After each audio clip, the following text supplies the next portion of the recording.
Welcome to A Celtic State of Mind. I'm John Dykes, and today I'm delighted to be joined by JP Mason and also by Declan McConville. Welcome back to the show, guys. How are you? Very well, Paul. Just for having us on. No, it's always great. It's always great to see you, Declan. You and JP, you were just saying the last time you saw each other in the flesh was on a European away day. Is that right?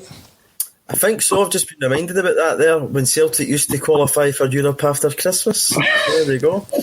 Those heady days. It was just as we were about to get herded away from the outside. I was waiting on my pal Michael, and the very heavy-handed Spanish police were about to basically sweep us off the pavement if we didn't move. That is exactly where I met you, just there. So luckily we didn't get on the wrong side of them. No. Absolutely. But as you say, memories of yesteryear where we were able to progress in Europe seems like a long while ago. However, even further back, JP, there's a jersey over your right shoulder. And I know that we speak about it quite often on the podcast when you appear, but that is one of my favourite Celtic tops of all time. That's class. Which player do you think of when you look at that jersey? Jerry Craney. Do you?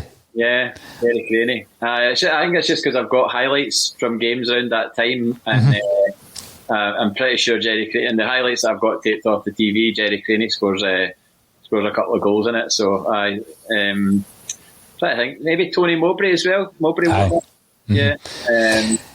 It's interesting how jerseys do spark these memories, JP, right? And did you know with your musical affiliation that Jerry Craney is full cousins with the Kane brothers out of Hue and Cry? That is unbelievable. Celtic / music knowledge there. True story. I had no idea. I also heard rumours that he's now a taxi driver in Hamilton. That's unconfirmed because you know this. He's the head of youth at St Johnstone. Is he? Aye. Oh right, okay. Now, I know this we're digressing here, but yeah, it's important. It's important to talk about Jerry Craney when we can. Head of youth at St Johnstone.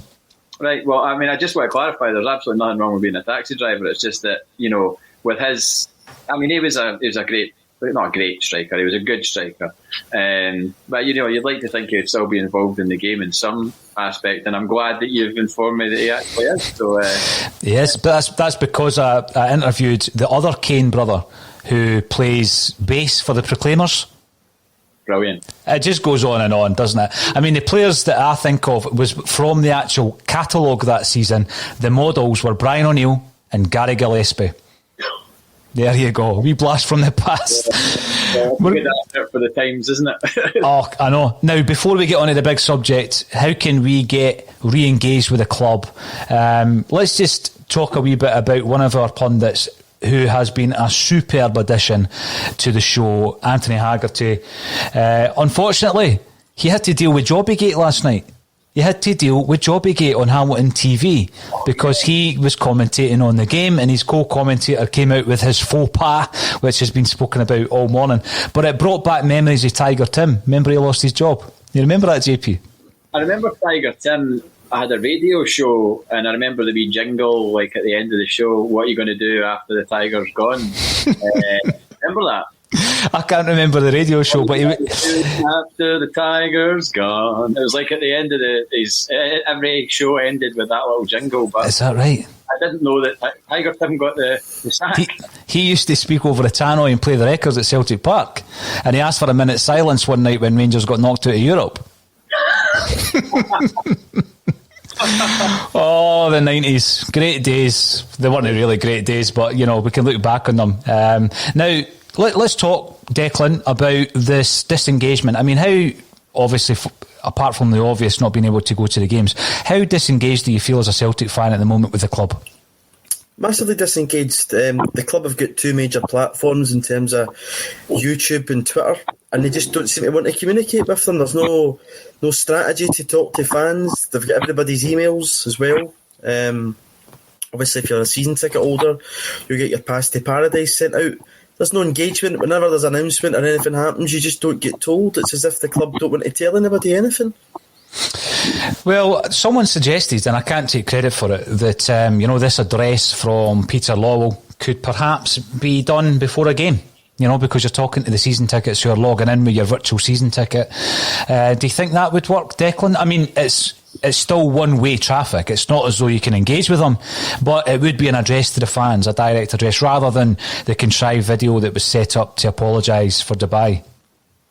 It probably would have been a better idea in terms of just that kind of connectivity with the club, or some kind of pre-match show that's a bit more than just two ex-players and Jerry McCulloch at the side of the park talking about the game, talking about the week's ongoings at the club. The platform's there. I know maybe some staff might be furloughed and the Celtic View's not really operating just now, but platform's there to do, so they should use it. Now, we put out a wee bit of pre-match entertainment ourselves, JP, the other night, and it was an interview with Mark Hughes and Mark Bowen. What's your thoughts on Hughes and Bowen as a managerial team that could come into Celtic Park should the vacancy arise?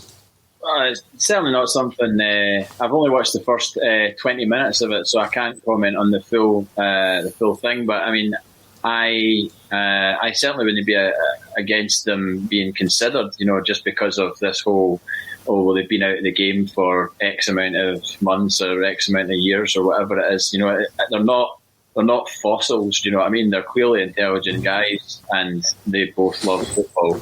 And having that chemistry between two people in charge of a football club, can't be sort of. Can't be, scoffed at or looked over, because I think you only need. I mean, it still frustrates me that Neil Lennon took the job on the basis that he was given the staff to work with, and he just kind of went, "Oh, okay, then I'll do that," because that's what you want. That's what will happen. It's just frustrating to think that he didn't dig his heels in. And I think going forward, whenever there is a change in management, as there will be inevitably at some point, when that'll be, who knows, but when that happens, there's got to be some sort of shift from that, we'll just give this guy a job because he's been here. No disrespect to John Kennedy, but I'd rather see a manager come in and pick his own backroom staff, and if that means that John Kennedy has to leave and go elsewhere, then so be it. It's not a case of just keeping guys on just because they played for Celtic or that they've been here. He was under the previous regime as well, and I find that quite strange that he was here under Brendan Rodgers and now he's sort of under Neil Lennon, but there's no connection there. Now, Declan, I know that you're a big fan, as we all are, of Neil Lennon. What's your current kind of stance on the managerial setup at Celtic? Some people are suggesting that, there might not actually be a change. What's your take on it? I thought after the game of Saturday, the post-match comments kind of indicated that it had ran its course, but for the time being, it looks as if nothing's going to change. For me, kind of after when Celtic went out the cup to Ross County was probably the point where I thought this needs a change, because targets are set at the start of the season. They weren't fulfilled when you go out a cup competition. So at this point in time, I don't see anything changing, unless something really, a severe doing. Well, the thing is with that, JP, we keep hearing about the Mowbray moment, and you could probably go further back and talk about the John Barnes moment, a result that was so bad that there's no way they could stay on. But I think we've had a few of them this season. Yeah, we have. I mean, I like yourself, Declan, I've been, flying the Neil Lennon flag as long as I could. But there has to come a point.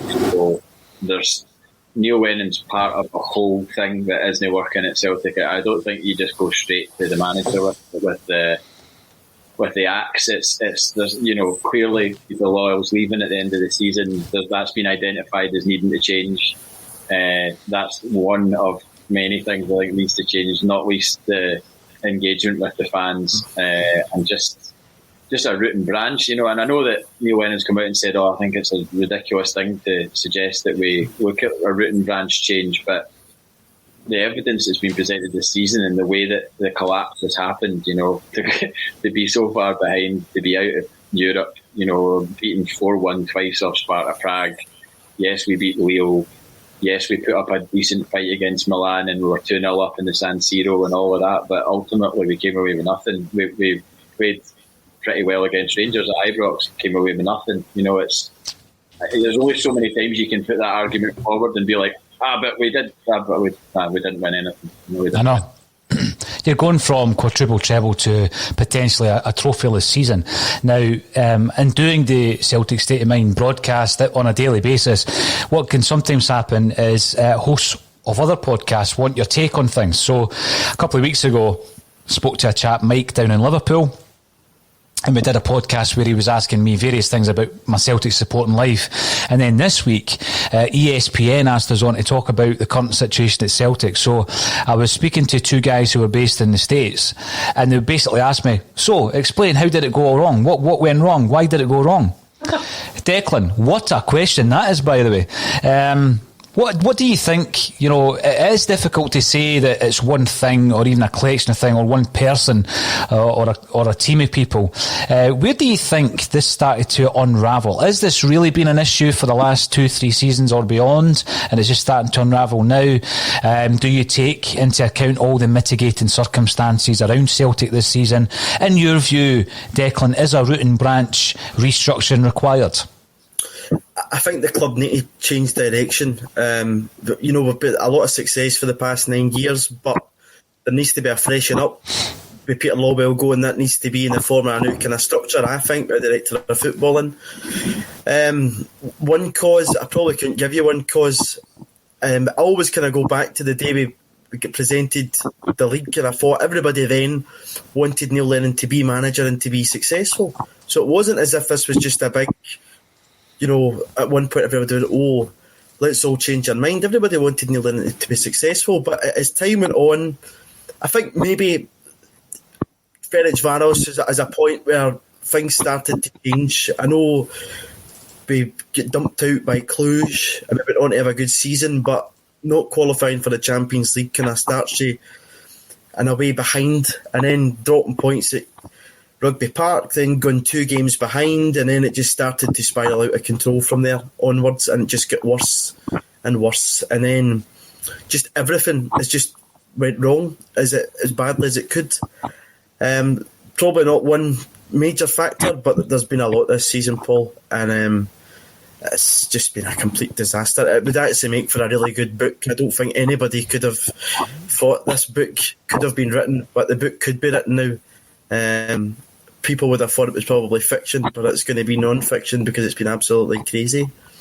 You couldn't have made it up. But see, when you're looking at all the different reasons, one of the big things, JP, that often you're focusing so much on everything that's going wrong with recruitment and with Neil Lennon and coaching staff, and yeah, they're all valid.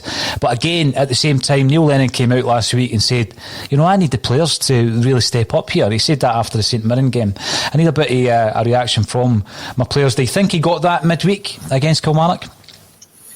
He got it against a pretty, I thought that Ibsen boy played well for Kilmarnock, and he could have probably scored 1 or 2 for them. I thought he looked decent, but I think Kilmarnock looked a team in disarray, and we definitely got them. Finally, we got a team at the right time for us. Just as we got St Mirren at the wrong time on Saturday because they were bang up for it off the back of a 5-1 victory at Tannadice. Their tails were up, and you could tell within the first 10-15 minutes of that game on Saturday that we were really going to struggle. One of my friends, my pal at work, was just like, I think 4-0 tomorrow, and I was like, Stephen, what football are you watching right now? Because we have not got a 4-0 in us, and obviously subsequently got one against Kilmarnock, but it's a different kettle of fish. I think he got a reaction.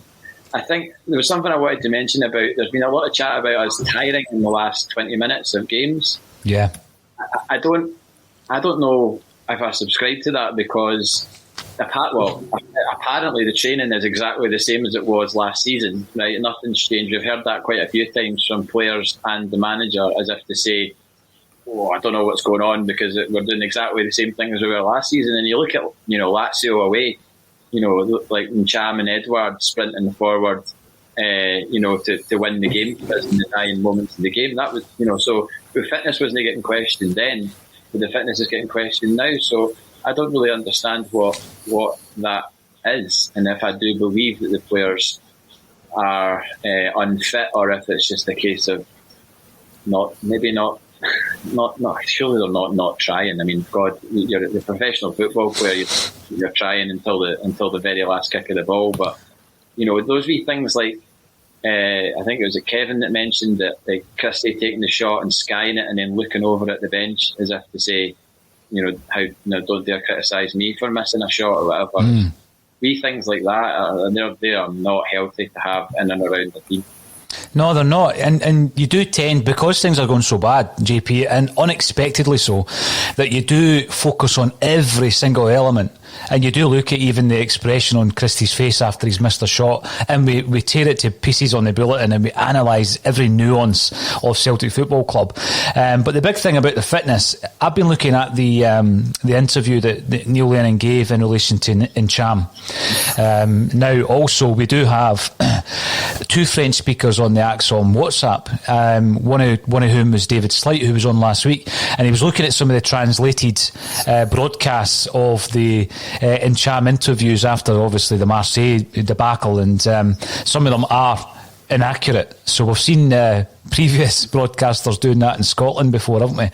But he certainly did not want Cham at Marseille, and that's why he's left AVB. But when Neil Lennon was talking about him, he did say that he wasn't enjoying life in Glasgow.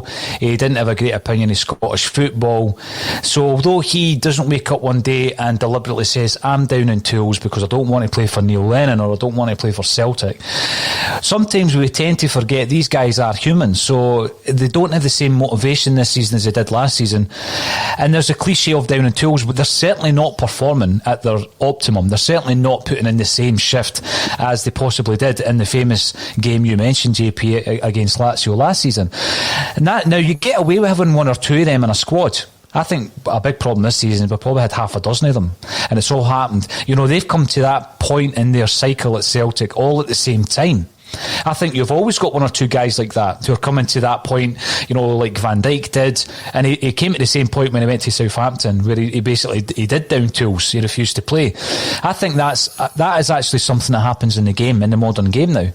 So you've got a very good player in Cham who isn't really trying to his optimum, and if you've got 4 or 5, even 6 of them in a squad, then you really are going to struggle with that. Declan, how big a part do you think that's been? Jeremy Frimpong continued to play right up until he was sold, but he made it known he didn't want to be at Celtic. If you've got half a dozen guys like that in the squad, then surely some of the players need to take responsibility as well. I think I went back to there and alluded to that the post-match Ferencváros comments. When a manager's saying there's an unhappy dressing room, there's players that don't want to be there, they want out, you don't keep them. So whether that's Neil Lennon's fault, whether that's Peter Lawwell or Dermot Desmond's fault, I don't know. Whoever's decision it was to keep players that weren't happy was never going to be a good idea. If it was an executive decision, it's guys above you that don't really know the game and don't know how much effect that can have in a dressing room. And as you proceed to have bad influences in a dressing room when you're going for such a monumental achievement, was never going to work. And, you've got two, possibly maybe just one bad apple out there during that January window in Cham.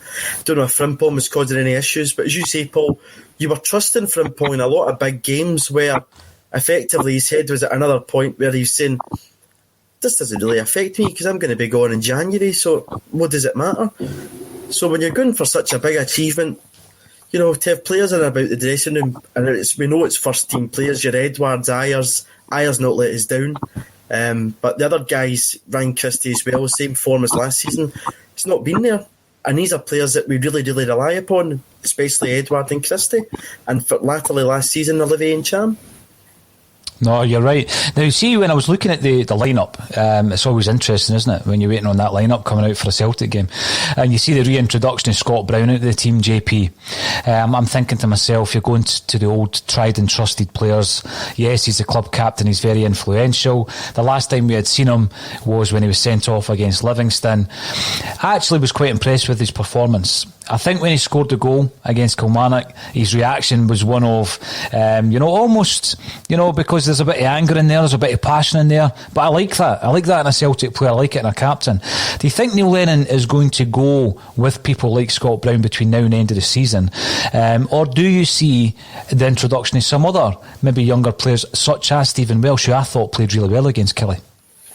Yeah, I like Welsh as well. I just wanted to mention something a little bit about Encham before I talked about Scott Brown. But the thing with Encham is a curious one, because Villas-Boas how could Villas-Boas have made an assessment on Olivier Encham's personality and his attitude and everything else when the guy was barely in the door? Had they even met at the point that he gave that press conference?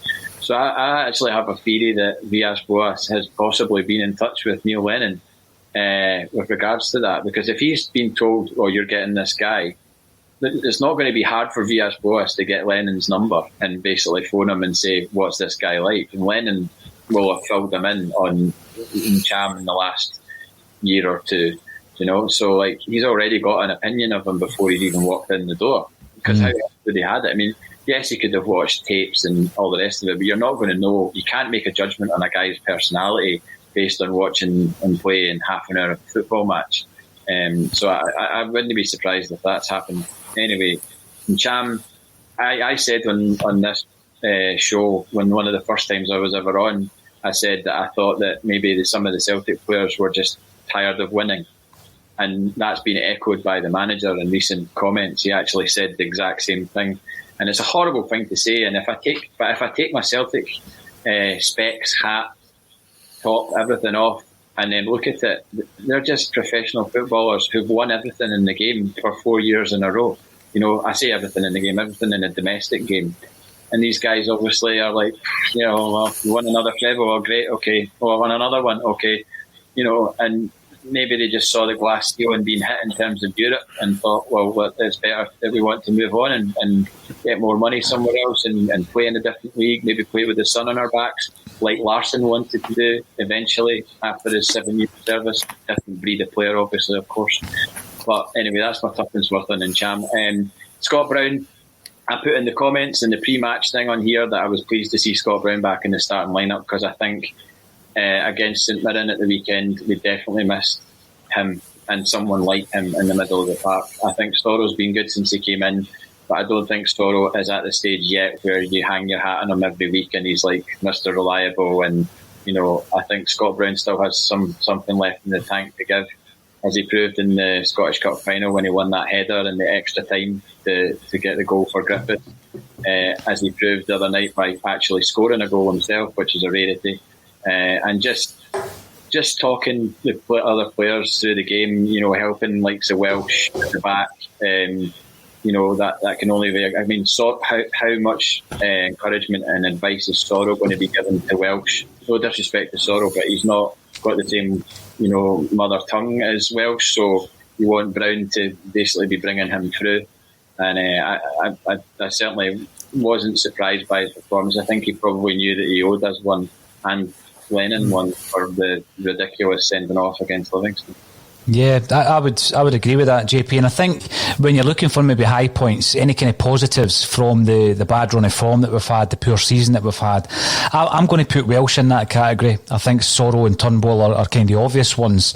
Turnbull turning out to be the best signing of the transfer business we did in the summer, which, when you're looking at bringing in AC Milan players, Shane Duffy came to quite a big reception. We knew El Yunusi, we knew what he could do. The Barca typecast situation, £5 million goalie, but Turnbull has been the best signing of the lot. And obviously we face his former club on the weekend, and we'll talk about that as well. Now, Declan, the other thing that struck me was Brown comes back in. Ajeti obviously was reintroduced. It was good to see him on the score sheet. But where does that leave Lee Griffiths? I mean, there's been loads spoken about Lee Griffiths in terms of fitness, going back to one of JP's earlier points, the potential fallout between him and Neil Lennon. Is he finished at Celtic Park? That's a big question. Again, post-match comments on Saturday, when the manager was asked about recruitment, he seemed to want to have a go at Griffiths more than anybody else as a player that's not doing it for him. Whether he's finished at Celtic Park, I don't know. I think there's a year left in his contract come the summer. Whether Celtic just let that run down, don't think anybody else could really afford his wages. But I'll be Ajeti. Again, back to post-match comments, conditioning not being good, his condition's only been sorted. Why is it taking till February for that to happen? Game time wise, since his last goal, I think he'd played about half the game time on offer. So he's not really had a good run of games. He was played, I think, in the Motherwell game as a lone striker. I don't think he's a lone striker. So you're going to trust the guy that you've paid £5 million for, but whether or not they replace Edwards is another question. Griffiths might get back in when Edward goes, or he might not, because him and Ajeti are probably quite similar, penalty box strikers, poachers. So I don't really know in Griffiths yet. But again, no, he should be looking towards a European Championship that he's going to need to try and make his way in the squad for, and this is not going to help him whatsoever. No, you're right. Now, Russell Boyce made a really good point the other night in the post-match, whereby he says, when it comes to Griffiths and Brown, there's almost default excuses. Oh, Brown's not playing well, his legs are gone. Griffiths isn't playing well, he's no fit. And he wasn't buying it. Russell wasn't buying the fact of the fitness. Now, I take Declan's point on board. By February, if you're Albi Ajeti, you're an international footballer, or if you're Griffiths, you're an international footballer. The onus is on you. You've got to be fit. We're in February. I mean, the season's now winding down and you're just getting fit. It's an incredible situation to be in, JP. And when I'm looking at Lee Griffiths, I just think that there comes a point where so many chances have been handed out, be that by the support, by the club, or by various managers. There comes a point where you think, you know what, you might be part of this upheaval, you might be part of the fallout, the restructure, and you might not be part of Celtic's new kind of philosophy going forward. No, I know. I mean, he's had more comebacks than Frank Sinatra, and including at Ibrox as well, where Frank Sinatra had a comeback. I was reading somebody saying they wish they'd gone to see him. That was a gig that they wished they'd been to see, was Frank Sinatra at Ibrox. That actually happened. Did you know that, Paul? No, but you know what? If you tell me it happened, I'm believing it, JP. It did happen. Yep. That was a real gig. But yeah, Lee Griffiths is a strange one. It's just, there's just been this sort of constant circus around him, and he comes back, he does well, he scores a crucial goal, everybody's like, yes, really pleased to see Griffiths scoring, and then, he sort of falls away again, and it's just, he's never really had that sort of consistent, scoring every week, and there just always seems to be something with him, and it's really frustrating as a fan. You want to see every player doing well, and it's just not really working for him at Celtic anymore. And I don't like saying, in the summertime it's time for him to move on or go to a Hibs or whatever, because ultimately you know how good he is and you know he can score goals out of nothing, and you'd rather see him do it for us than go at Hibs and then haunt us at Hibs. Do you know what I mean? Because that's inevitably what happens when we sell a striker. They come back to haunt us. Look at Bratback, Larsson. There are many others. Can I just pick up on a point from Kenny67? He said, JP, tired of winning, come on. Players love to win. If there's a drop in their motivation, then it's up to the manager to recognise that and stimulate them, or move players on and bring in hungry ones. Well, the latter point is true, and whether Lennon has had the authority to move players on and bring in hungry ones is a different story, because we don't know who's in charge of the recruitment at the club. And then it reminds me of something else I wanted to mention about the Shved signing. So Lee Congerton brought in Shved, as we're led to believe, right? And he was the guy in charge of the recruitment at that point. But clearly Brendan Rodgers didn't want to buy Shved. But Brendan Rodgers took Lee Congerton to Leicester.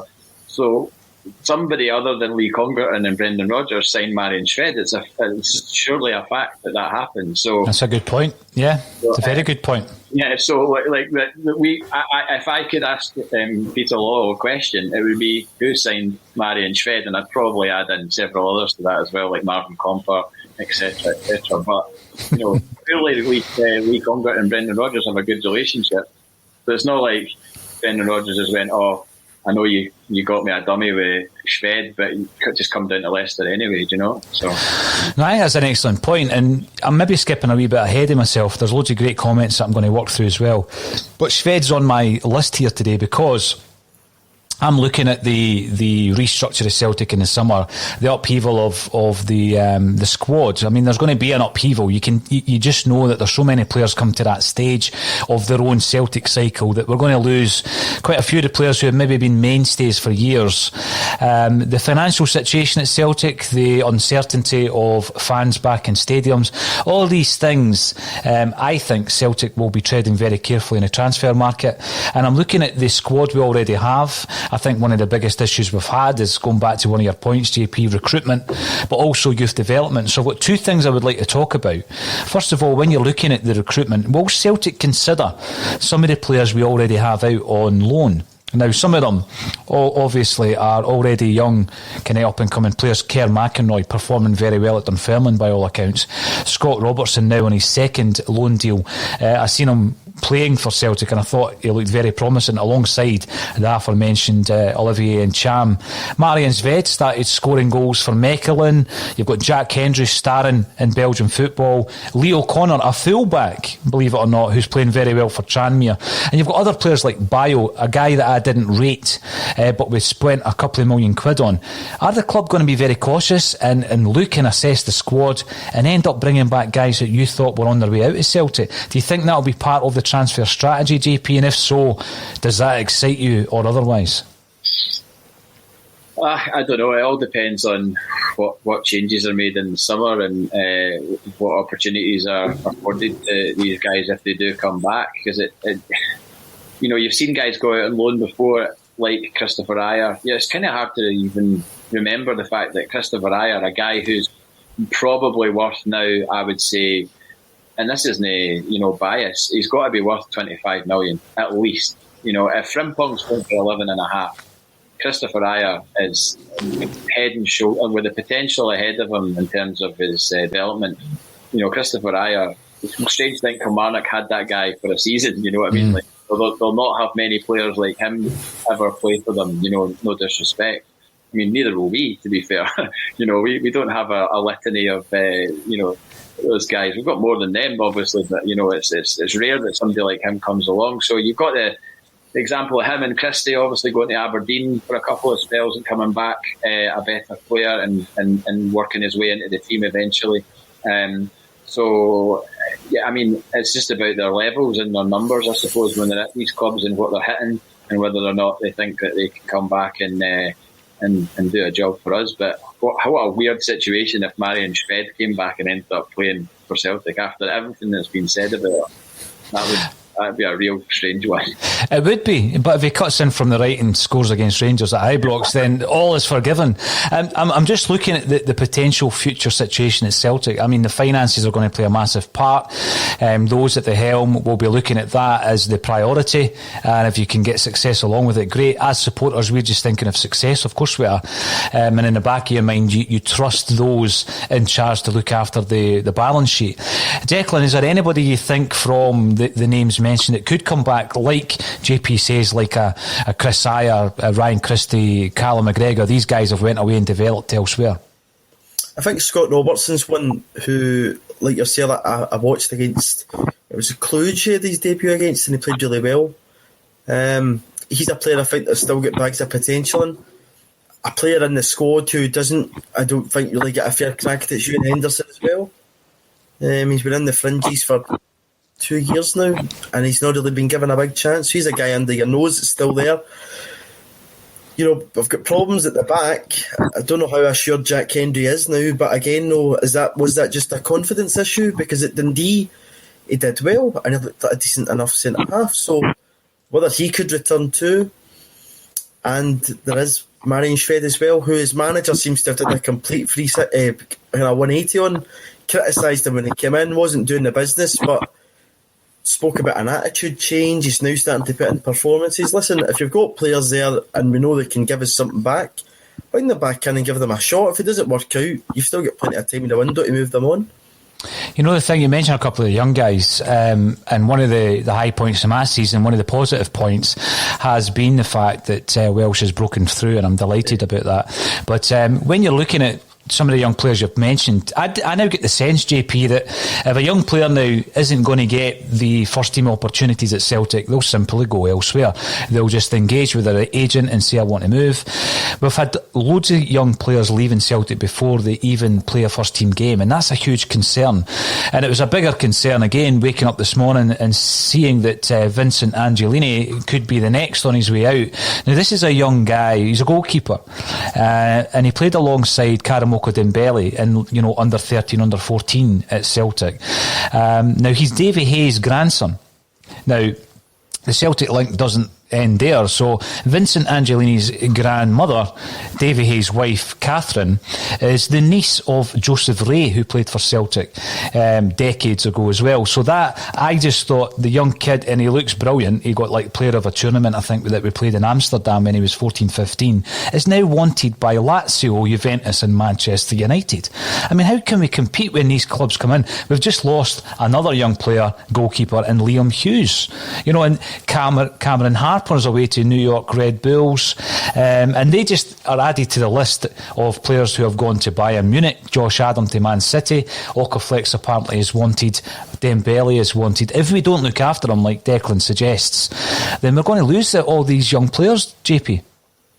Yeah, that's quite concerning that they're obviously seeing first team opportunities are going to be lacking for them. But you only need to look at examples of recent players like Kieran Tierney, Callum McGregor, James Forrest, that if you're good enough, then you'll get the run, you'll get in. It's just, if in a few years' time all these names that you've mentioned come back to bite us and they're all starring in the top leagues and they're worth a fortune, then you're going to look extremely foolish at this point, at that point, should I say, because we've let these guys go for next to nothing, and they've come up, we've reared them, they've come up through our squads and our system. I didn't know that about. It's funny you should say that about. Is it Angelini? Did you say his name was? Yes, yeah. So going back to yesteryear, my friend Michael Taggart, his sister was married at Seamill Hydro, and I was at the wedding. And the same day, Davy Hayes' daughter was being married as well. And both families were marrying an Italian. I remember it was both were Italian-Scottish weddings. So that must be Angelini's mum and dad. Which would make sense because I think it was around about 1999, 2000. But there was a host of Celtic greats at that. And I bumped into Sean Fallon in the corridor. Wow. And I knew straight away who he was. And I've got his autograph in a wee autograph book. But I just went up to him and I said, Mr. Fallon, I just wanted to say, hello. I'm a Celtic season ticket holder, and and he went, "Oh, what's your name, son?" And I was like, John Paul, and he went, "Oh, we know what you are with that name." And then he shook my hand, like shovels. I'm not joking, huge hand. And I just remember how warm my handshake it was, and it was amazing moment. I was like, I can't believe I walked away just completely floating that I just met Sean Fallon, So a great man. Yes, I always go back to that interview that I did for one of the books, and an incredible day, great man to meet, and sorely missed as part of the Celtic family, as we call it. Now, you mentioned Dyer before, JP. It actually sprung to my mind when I was watching the game the other night at Kilmarnock on that plastic pitch, that is a guy. Now, I don't know what the transfer fee will be once he finally leaves. I think you use Kieran Tierney as a kind of benchmark, don't you, when you're looking at the top player at Celtic.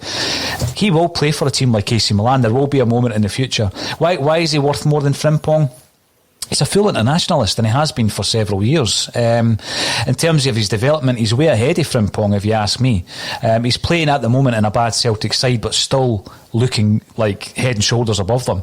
And when you look at that, you think, well, I'll think back to that night at Rugby Park when I see him playing for AC Milan in Europe, or if I see him starring for Norway in the finals of a tournament, because he is one of the guys that's going to leave us.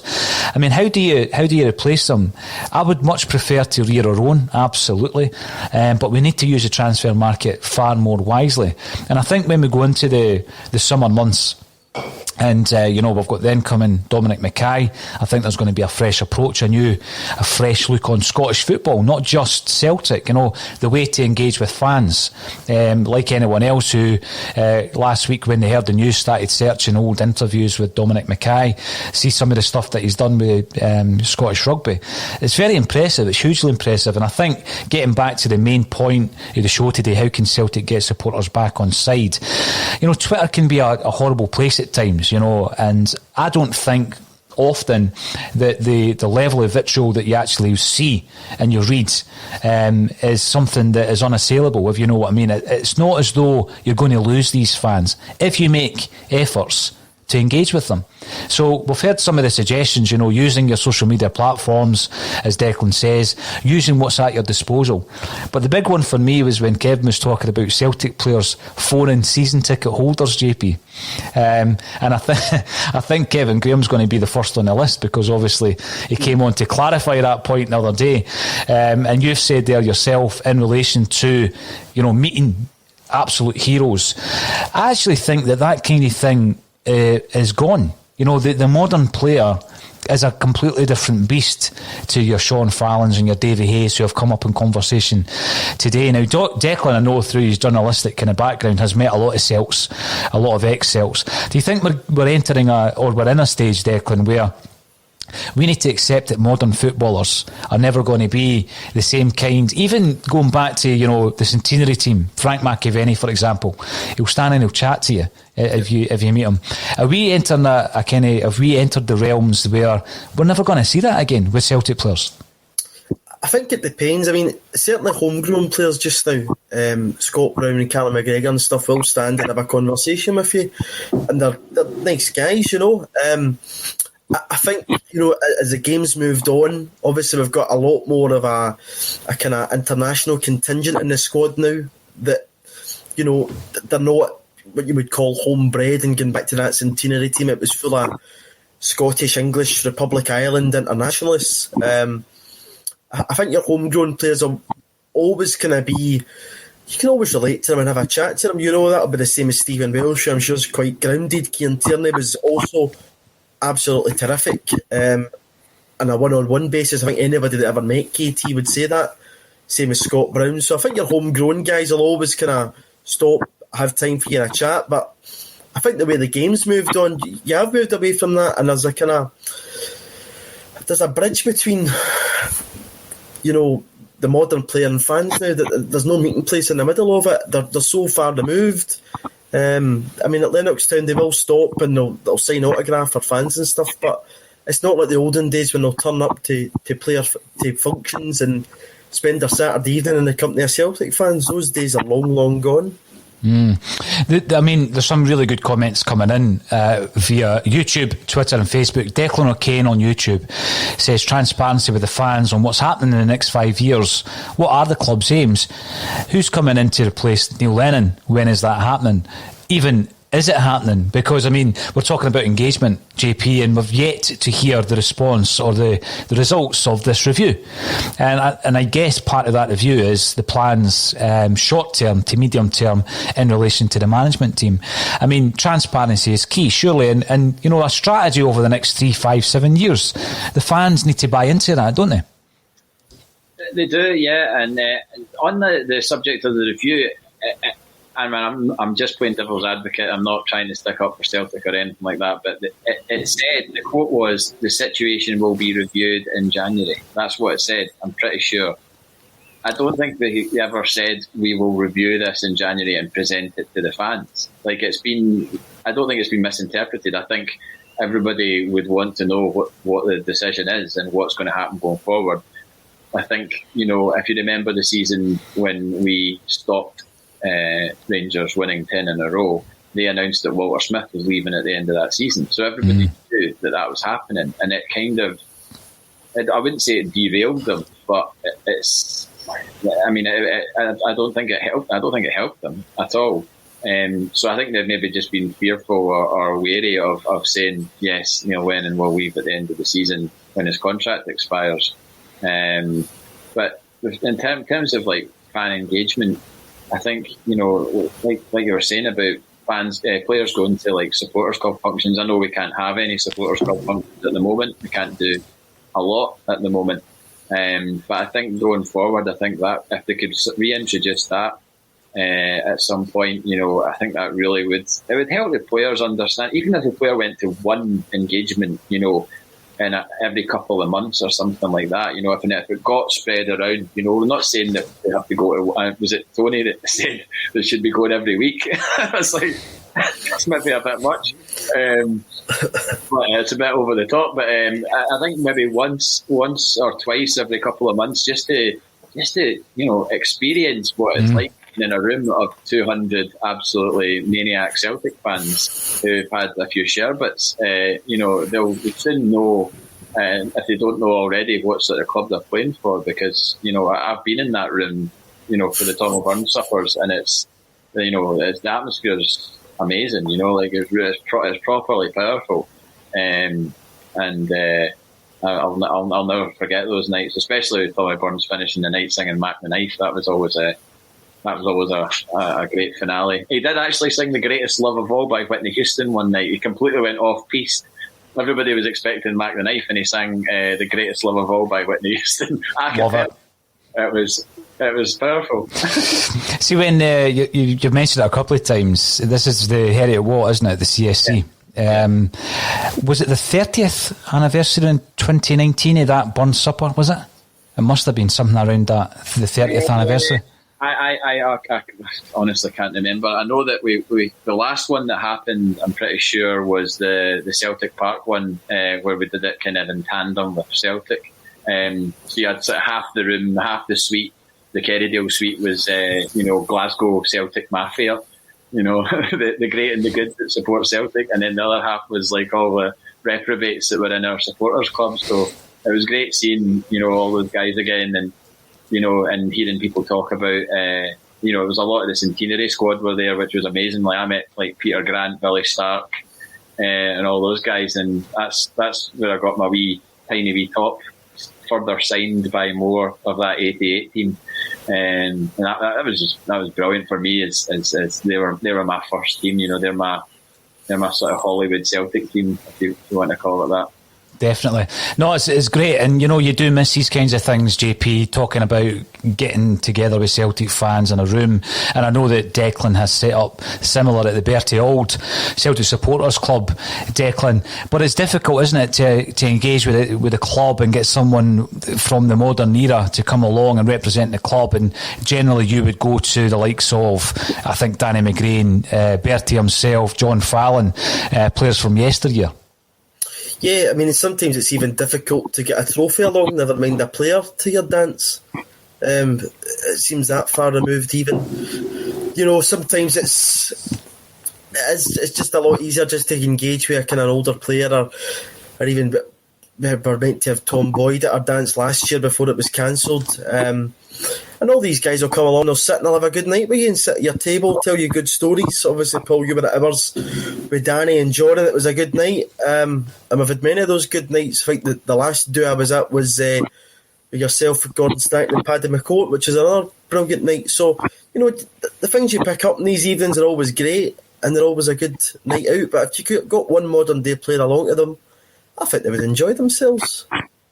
I found it interesting, actually, because you see a lot of these players doing the after dinner kind of circuit. I say after dinner, JP, it's a kind of same setup. Gordon Strachan turns up with a PowerPoint presentation. I kid you not, right? So you think it's a Q&A, but you ask one question and then Strachan's actually got the button And he just starts talking through his career. And he'll decide what he wants to tell you. He's not answering any questions, you know what I mean? And then he sits down. Oh, all right, I'll speak to Paddy McCourt then. But I found that pretty interesting. Gordon Strachan had it all set up on a PowerPoint. You know, he'd obviously sat for ages setting this up. But he told you what he wanted to tell you. Yeah, there was no Q&A about it, you know. Now, interestingly enough, obviously, one thing happened last night in relation to the Hamilton Accies and bringing back memories of Tiger Tim Stevens over the tannoy at Celtic Park. Another thing that I did find interesting is obviously you'll be aware of Southampton's capitulation the other night against Man United, 9-0. Second time they've been defeated, I think, in 12 months, 9-0. And you know, what's happened today, I was reading with interest that there's been a request by Southampton to ban Mike Dean and Lee Mason, no relation, JP, I'm guessing, from officiating future games involving the club. And it does beg the question. Now, I'm going to be very careful and balanced in the way I say this, but seeing Scottish football has been a discussion point for generations within Celtic and within Celtic fans. And we've often asked for that so that you can get that transparency, so you can get that consistency, which is a word that Rangers like to use. And when you're looking at last night's decision not to send off Ruth of Rangers, you think to yourself, when was the last time they got a guy sent off in a league game? When was the last time a penalty was given against them in a league game? And, you know, is it something that you think would ever happen again in Scottish football? Or have we been frightened as a club into not appealing for such changes in the game when you think back to the strike of the officials during Neil Lennon's first tenure? Well, I think you just get, you get ridiculed and sort of, called like a moonhowler or whatever if you ever come up with anything against that. But it seems, you look at the Morelos thing the other week against Hibs, and in the retrospective 3-match ban, it's just like the guy he never gets sent off in a game anymore, but he gets the ban after the game, and that's becoming norm. Like that, I mean, everybody could see that was a red card. Everybody could see that last night's was a red card, although I did see Callum Davidson had defended him. He's came out and said that he didn't think that it was a red and just hoped that Murray Davidson was going to be okay for the final. I mean, if he misses that final because of that challenge, that is an absolute sin. Because, there's not going to be, no disrespect to Murray Davidson or St Johnstone, but they're not going to be in many cup finals, are they? Like, let's face it. And certainly, maybe not him in his career. So I really hope for the guy. I have no, previous love or hate for the guy, but I certainly hope from a footballing point of view that he can play in the final, because I think that would be horrible if he wasn't able to play because of that challenge. And I think, to be fair, when you look at it, Roof actually thought he was off. I think I thought he was heading for the exit, and then he turned back round and saw the yellow and was like, oh, okay, got away with that one. So, but it's like you say though, JP, I mean, you get ridiculed if you suggest that there's any kind of conspiracy. The first thing they'll say is, you've just won 9 leagues in a row, 4 trebles in a row. How can there be an issue with refereeing? But what I would actually say is it really is about consistency, because I mean, even the Kilmarnock game, if I take the green tinted specs off for a minute and I look at some of the flashpoints, no, I don't think Scott Brown should have been sent off. Absolutely not. Was Edouard offside? Probably. Was Yetis a penalty? I don't think it was. So I think it's more of a consistency issue in relation to the refs. I don't like targeting refs. I think that's a bold move by Southampton, and it's happened in Scottish football where there was a complaint made against Willie Collum and he didn't referee a game involving Rangers for several months. So I don't agree with that, because then you're singling out a referee that needs to go about his day-to-day business, and that's no fair. But it is something, again, that you're looking at in terms of the consistency. And by the way, I'm not using that as an excuse for Celtic's performances this season, because it's just a mitigating circumstance in relation to the way that things have gone this season. Celtic have been absolutely rotten, and it's nothing to do with the referees. The other thing I'm just going to quickly bring up while it's on the screen is Mark is reminding us AXOM Literature and Music Festival one weekend in 2021. Can you imagine that, JP? That would be remarkable, wouldn't it? Let's get the Celtic fans together for a celebration of music, literature and Celtic. Certainly, any sort of festival would be great at this moment in time, but that would be particularly good. I think everybody's just desperate to sort of, see other people and share real life stories instead of doing it over the phone or over Zoom. And I think it would be a tremendous release, I think, for everybody. It's just a shame we wouldn't have much to celebrate at it in terms of trophies or anything like that. But I think, honestly, the sheer celebration of just being able to do something like that would be a celebration in itself. I've said before, I didn't really get the same enjoyment out of basically this whole COVID-19 thing has I know that there's a lot bigger things going on and people are obviously losing their lives, and that's horrendous. But if we're talking strictly football, it ruined our celebrations of 9 in a row. It's going to, I don't think it's going to impact as much on people as if this was a normal time and Rangers were this far ahead. People would be in a lot worse states than they are now, because you've got to look at things in perspective. And, like I said, people are dying. We're still weirdly getting to watch football matches in empty stadiums every week, which I still find surreal. It's almost sometimes like it's not actually happening. And then you're like, oh, this is going to be in the record books. Celtic won a league title in March and we're given it in May, and the full season wasn't played out. Rangers are going to win a league and not one person is going to have been at any of those games. What I mean? And some people will be like, oh, yeah, we won the league that season. Like, how many games did you go to? None. It's just. It is, and then you've got the Scottish Cup, and it'll be, that was the one that was run over the net. It's in the history books, and I'm looking forward to the time where we can look back on it, JP, rather than live through it. Paul Cockwell, welcome to the show. You're watching on YouTube, so if you are watching on YouTube out there, please subscribe. We're building up the channel to a wide audience, and we've got other shows that we put out as well. And you get things as well, like the interview with Mark Hughes. We've done interviews with the likes of John Barnes, who I know went to your CSC dance as well, JP. Neil Lennon, although I don't think he's going to give us a part 2. There's an interview with Neil Lennon in there as well, so check out the YouTube channel. Paul Cockwell, what happens if Lennon wins all the next games? Can I be totally honest here, right?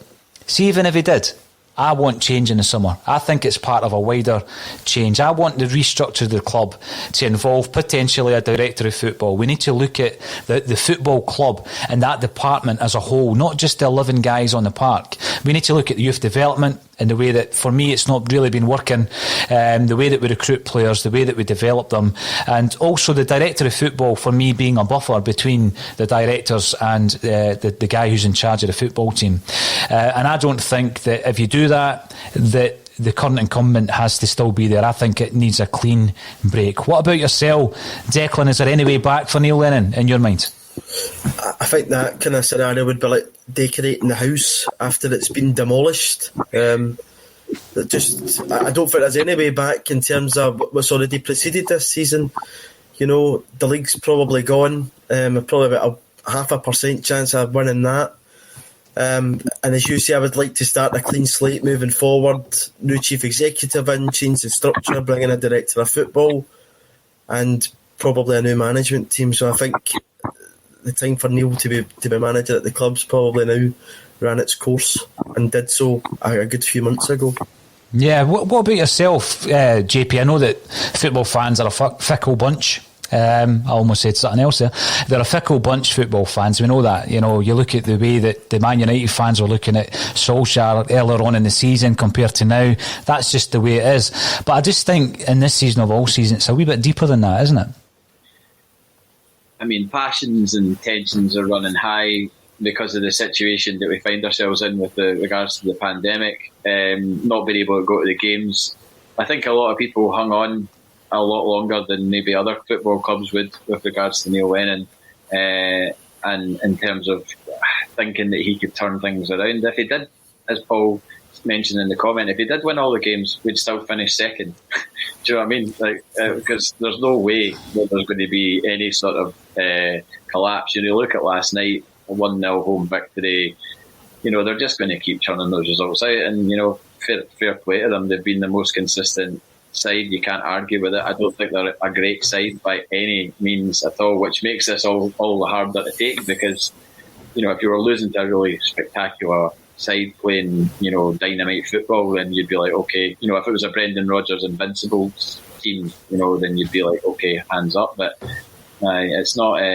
I just think maybe they were considering a change, and the pressure of going for 10 in a row, and thinking if we did change it, after Brendan Rodgers left, would that then, if we were trying to do something that was planning for a 5-year thing or whatever, then that means that we were putting in jeopardy 10 in a row. If you were like giving a manager some time to sort of bed in, so we were like, oh well, Neil Lennon's a safe pair of hands, his sort of passion for Celtic and everything else, and will buy his time with the fans. The fans will surely get on board with that sort of idea, especially as he just won the league and the cup as a result. But what I don't like is there's some really poisonous stuff being put online about Neil Lennon and this whole the red no Neil Lennon, that sort of badge that people are trying to promote. I think that's really, really bad, and I'm not on board with that at all. It's certainly not something that I would like to have representing me, because I just don't think that's very becoming of a human being to another human being. I don't think he's done enough to receive that level of negativity. Declan, one final thing, looking ahead to this weekend, we're up against a team in Motherwell who seem to have got that new manager bounce, and obviously we've got to face them whilst they're on a decent wee run of form. What's your thoughts on the weekend? Do you fancy that our great run of form of 1 win and 1 might continue? I think, again, go back to consistency. I would keep the same team, probably will be the same team unless Sorrow gets reintroduced. I think we're a lot more comfortable with that back four. I thought the other night John Joe Kenny gave a lot more balance to the team. Wales looked a lot more assured in defence with Aya than Duffy and Beaton did. So I think if you continue with that, you could probably string a few games together, but it's too little too late now, unfortunately. No, you're right. What about yourself, JP? I mean, even though it's the season from hell, I still look forward to watching Celtic. I still look forward to running the match day stuff that we do in Axom. Do you fancy us to go to Fir Park and win on Saturday? Oh, we're at home, are we not? Aye, we are, aye. I mean, this is the thing. It makes no difference, does it? Is it Sky Sports or Celtic TV I'm watching it on? I wouldn't fancy going to Fir Park on Saturday, to be fair. In real life, I'd love to go. A good away trip, especially good memories of that 7-1 many years ago. But the game on Saturday, I think, Motherwell gave Rangers a game at Fir Park only a couple of weeks ago, and they only got a 1-1 there. And if we'd have gone there and got a 1-1, we'd have got absolutely slaughtered. So I just hope with the players, if the players turn up and put in a good performance, I don't see how we're not going to win that game. But it's Jekyll and Hyde. Submitting to Kilmarnock on Tuesday was yin and yang. So I hope I like the look of Ajeti as the game progressed, and I want the guy to do well. You know what I mean? I want him to do well, not just because 5 million for him. We could have paid 500,000 for him. It doesn't matter about the fee for me. It's just like he seems like a likeable enough guy. He wants to tell he wants to do well, and I hope he gets another opportunity on Saturday because I thought he took his goal well on Tuesday. And yes, it might not have been a penalty, but at least he put himself in the mix to get the penalty. And I don't have an issue with that. I think it's about partnerships. You look at Edouard, Ajeti, you hope that can develop. Welsh alongside Ayer, as Declan was saying before, you hope that can develop as well. I mean, we'll be covering the game half an hour before kick-off. Yes, it is at Celtic Park, but my venue remains the same, as most people's do. But yeah, thank you very much, guys, for getting involved on Facebook, Twitter, and also on YouTube. And all that's left for me to say this afternoon is JP Mason and Declan McConville. Thanks for joining me once again on a Celtic State.